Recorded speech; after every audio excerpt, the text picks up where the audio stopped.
Seja bem-vindo ao nosso Momento Diário. Estamos abordando o livro 12 Maneiras de Ser uma Bênção para a Sua Igreja. Espero que de alguma forma esse livro tenha alcançado a sua vida e as reflexões que nós compartilhamos aqui, de alguma forma esteja acrescentando na sua vida cristã. E hoje nós vamos continuar um pouco do que abordamos no vídeo anterior. Estamos falando sobre a quarta maneira pelo qual nós seremos uma bênção para a nossa igreja. E essa quarta maneira diz respeito a se envolver com o Ministério de Socorros. Hoje nós vamos estar falando um pouco sobre segurar os braços do pastor. É interessante a gente perceber que ele traz um versículo muito conhecido da gente, do Antigo Testamento. Não sei se você conhece, mas há uma história lá de um momento em que o povo de Israel travava uma grande batalha contra o exército amalequita. E é interessante naquele contexto, a Bíblia diz que enquanto Moisés permanecia com as mãos levantadas, o povo de Israel vencia o exército inimigo, mas no momento que ele baixava as mãos, a Bíblia diz que o povo de Israel perdia a batalha. E é interessante isso, eu queria abrir com você lá no livro de Êxodo, capítulo 17, nos versos 12 e 13. Olha o que diz aqui, ó. Ora, as mãos de Moisés eram pesadas, por isso tomaram uma pedra e a puseram por baixo dele, e ele nela se assentou. Arão e Hur sustentavam-lhe as mãos, um de um lado e outro do outro. Assim lhe ficaram as mãos firmes até o pôr do sol. E Josué desbaratou a Amaleque e a seu povo a fio de espadas. É interessante, né? Você já pensou? Enquanto as mãos permaneciam levantadas, o povo vencia, mas quando as mãos baixavam, o povo perdia. É interessante, essa história ilustra como é importante segurar as mãos de um líder, como é importante segurar as mãos de um pastor. Eu sei que para o tempo de hoje, segurar as mãos talvez em algum contexto não seja algo tão usual.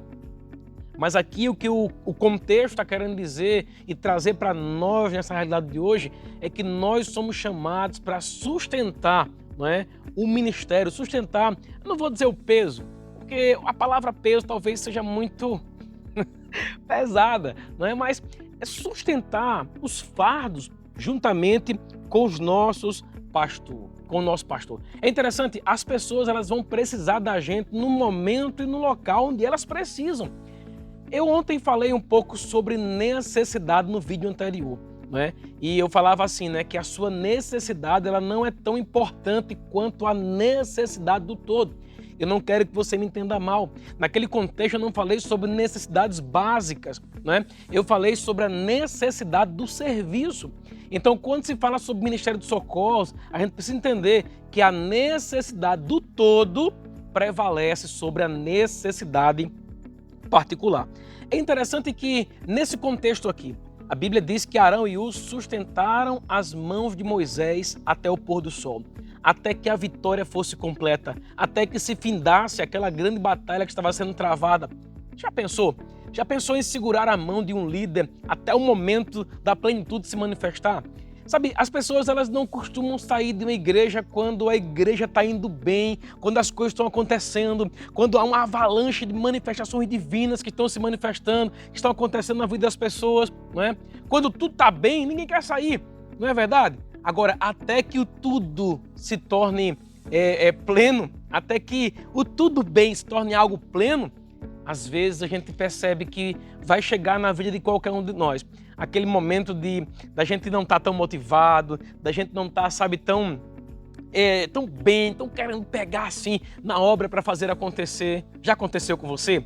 Comenta aqui nos comentários, né? Deixa aqui o seu comentário se você já passou por algum momento assim difícil de você querer largar tudo, não é? Claro que você, com as suas palavras, né? Muito comedido, não precisa colocar uma frase muito grande, não precisa se expor, não é? Mas você pode compartilhar aqui, pastor, eu já tive momentos de querer deixar tudo, mas percebi que foi bom ter permanecido e tal. Compartilha aqui. Outra coisa, deixa teu like para a gente alcançar mais e mais pessoas. Uma coisa que eu vejo aqui nessa passagem, sabe o que é? Toda vez que a gente está falando sobre a quarta maneira. A quarta maneira fala sobre se envolver com o Ministério de Socorros. Ministério de Socorros é todo o trabalho que é feito, né, para sustentar os 5 dons ministeriais. Então você vai ver ali Ministério de Socorro na igreja, departamento de diaconato, departamento de música, departamento infantil, não é? Tem muitos outros departamentos que a gente poderia citar, estacionamento, a gente poderia citar ali discipulado, a gente poderia citar ali muitos outros departamentos que estão servindo dentro da igreja local. E uma coisa eu percebo, da mesma forma que foi importante pessoas pegarem junto com Moisés, lá no comecinho da história, né, para que a vitória chegasse ao povo de Israel, assim também é importante que você pegue junto com o seu pastor, junto com a sua liderança na sua igreja, para que tudo aquilo que Deus tem para manifestar na sua igreja aconteça. Não é porque Deus tem uma promessa para a sua igreja e para o seu pastor que significa que vai acontecer de mão beijada, de todo jeito. Não vai acontecer de todo jeito. É necessário que vocês façam acontecer juntos. Amém? Agora, é interessante, né? Tornar o trabalho do pastor mais fácil não é algo difícil. É um trocadilho? Não, é verdade mesmo, não é algo difícil não. Eu me lembro de uma passagem, está lá em Atos, no capítulo 6. Eu queria que você fosse comigo lá. Atos capítulo 6, aqui no versos 2 até o verso 4. É interessante aqui que houve um momento no princípio, né, lá na igreja primitiva, que os apóstolos, eles estavam aparentemente parando para servir as mesas. Então eles deixavam de se consagrar, de orar, de buscar ao Senhor para poder fazer um trabalho que outra pessoa podia fazer. E é interessante no verso 2 ele fala assim, ó: então os 12 convocaram a comunidade dos discípulos e disseram: não é razoável que nós abandonemos a palavra de Deus para servir as mesas. Sabe, talvez em um determinado momento alguém possa olhar essa passagem aqui e possa dizer assim: nossa, como eles foram duros, né? Como eles desprezaram as mesas. Não é isso não, irmão. Amém? Eles consideraram que as mesas, né, que aquele trabalho de servir as mesas eram tão importantes que não poderia ser feito de todo jeito.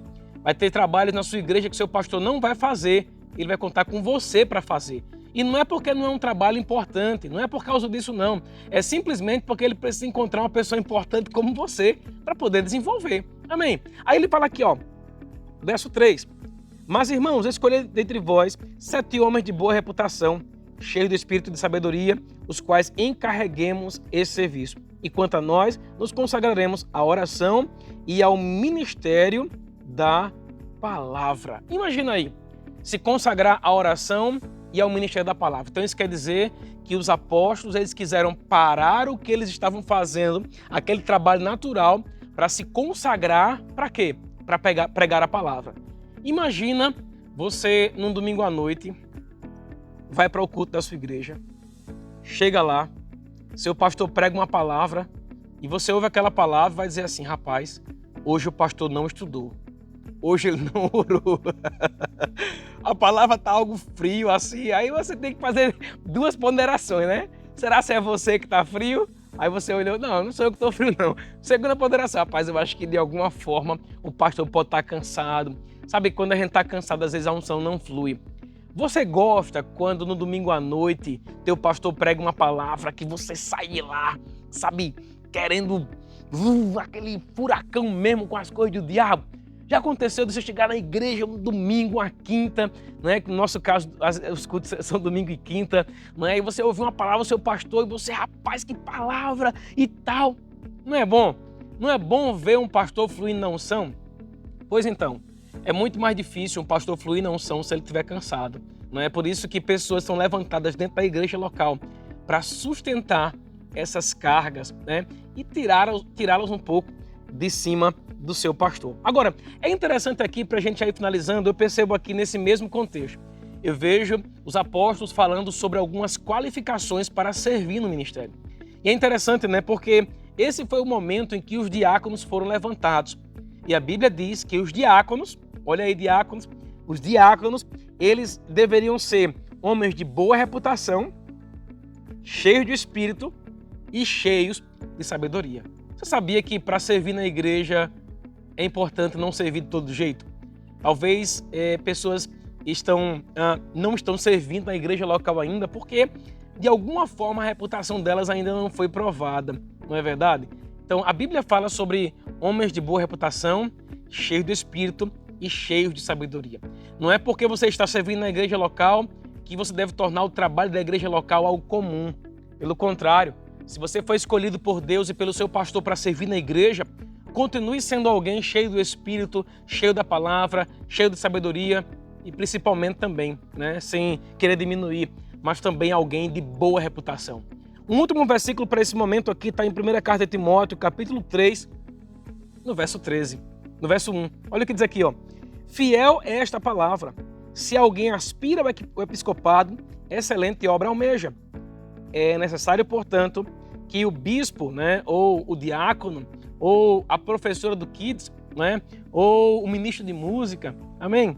Seja irrepreensível, ou aquela pessoa que participa do evangelismo da igreja, esposa de uma só mulher, temperante, sóbrio, modesto, hospitaleiro, apto para ensinar, não dado ao vinho. É interessante que ele faz aqui uma bateria de coisas pela qual, ao servir na igreja, a gente tem que se enquadrar, a gente tem que se adequar, a gente tem que ter a vida pautada por esses princípios que a palavra de Deus apresenta aqui. E é interessante aqui, eu queria ir para o verso 12. Olha o que diz aqui no verso 12.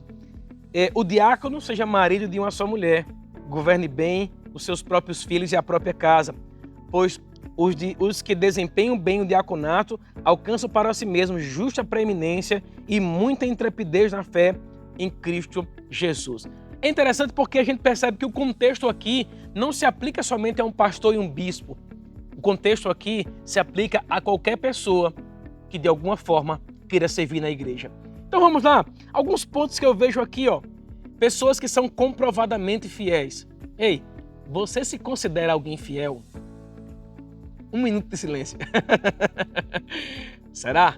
Se você é fiel, eu vou te falar, viu? Eu falava no versículo ontem, que os fiéis serão cumulados de bênçãos. Ponto número 2. Vamos lá. Você é marido ou mulher de uma só pessoa, Olha aí que coisa interessante. Se você é alguém que tem trabalhos extras fora, você precisa parar com isso. Você precisa mudar a sua vida, amém? Não tem nenhuma graça nisso. Pelo contrário, eu te garanto, a tua vida, de alguma forma, pode até as coisas estarem acontecendo, mas é como andar de bicicleta. Em algum momento, tu vai cair e a tua queda vai ser feia. Se você serve na igreja, seja marido de uma só mulher, seja mulher de um só marido. Amém? Ponto número 3, ter a vida financeira em ordem. Pois é, se você serve na igreja, você dá bom testemunho para os da casa e para os de fora. Se você é alguém que compra e não paga, mude sua conduta. Mude sua conduta. Crente, irmão, é alguém que compra, paga e tem bom testemunho dos de dentro e principalmente também dos de fora. Se você é alguém que é comprador compulsivo, se arrependa e mude a sua conduta. Por fim, estar acima de qualquer suspeita. A suspeita não significa dizer que alguém pecou, que cometeu um delito. A suspeita significa dizer que de alguma forma a pessoa está na aparência do mal.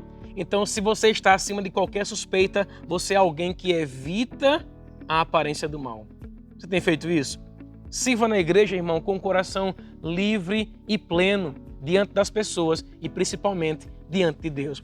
Se você tenha sido abençoado por esses vídeos, queridos, eu quero dizer a vocês, compartilhe, tá certo? Então eu quero deixar aqui um exercício para você. Faça uma lista de coisas que você precisa mudar na sua vida. Vou citar aqui 3, tá? Chegar pontualmente. Meu Deus do céu. Se você é pontual, maravilha. Se você não é, corrija. Ponto número 2, fazer o trabalho que puder e se esforçar com excelência para fazer as coisas acontecerem. Ponto número 3, ouvir e executar atentamente as instruções do seu líder. Coloque aqui uma lista, talvez eu não falei nada que tenha a ver com a sua vida, mas se você não está enquadrado tudo isso aqui, eu tenho um caminho para você. Se arrependa, peça perdão a Deus e certamente você vai se qualificar para estar servindo dentro da igreja local. Deus abençoe você, um bom dia e seja abençoado na prática da palavra. Um beijo grande.